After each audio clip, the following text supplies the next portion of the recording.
She turns to the right to catch another glance as a wing appears in the mirror behind her. She turns to the left to see the other one, and it shimmers in the light as a reminder.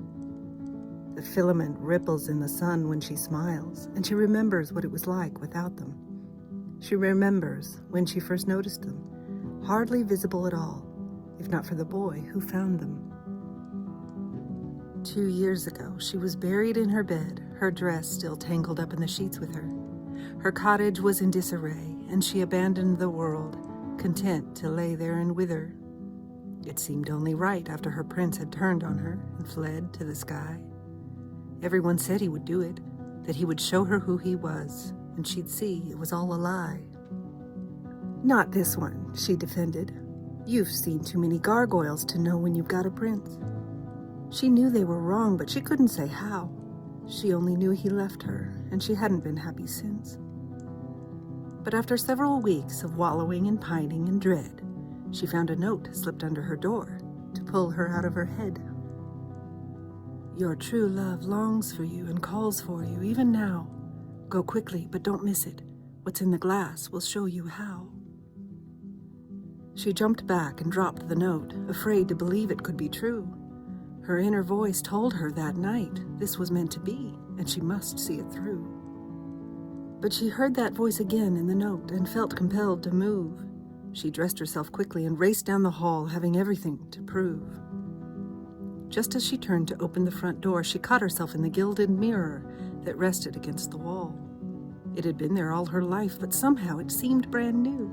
She remembered the note. She remembered the call. Suddenly, the girl in the mirror smiled at her. It was a gentle but devious smile, like a happy sprite hiding a pot of gold.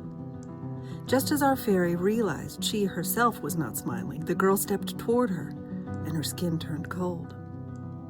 With a flinch and a gasp, the fairy stepped back, surprised, but unafraid. She didn't know how this was happening, but she took a deep breath and stepped forward again to meet the girl in faith. In the glass, the girl lifted a hand toward her. In the hall, the fairy reached back. Their hands touched, and the fairy was renewed with hope. The girl in the glass stepped back, resting her movement to match the fairy, who looked down at her hand to find another note. "My darling fairy, I know how you long for love. I can hear your cries in the night. What happens below happens also above. Fear not for what you think you've lost. What's been taken from you is only to show you what you're made of. Because what is inside you can never be lost when you are made of love." She read the last line again and looked up to the mirror, searching for the girl to see her response. There was none. It was only her now, and something behind her, something shiny and translucent, like copper or bronze. Confused, she grimaced, wondering if there was something wrong with her mirror. And then, from behind her, something wiggled, enlarging as it wriggled. She didn't think this could happen here. Oh, she knew what this was, but could hardly believe it. It didn't play out like the old stories had told. She thought fairies were born and not made. They didn't just grow wings out of the blue, and pink, and chartreuse, and marigold. It was the boy 2 years ago who saw them first. The boy inside a prince who thought he was a gargoyle. This was why he had flown away, and why to this day she remains so loyal.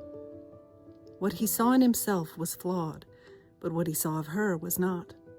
She has eyes to see now what happened between them, and his sorrow when he left her she never forgot. She tugs one last time to straighten the bow on the mirror she wrapped for her friend. Word of his engagement had reached her, and she foresaw the prince's end.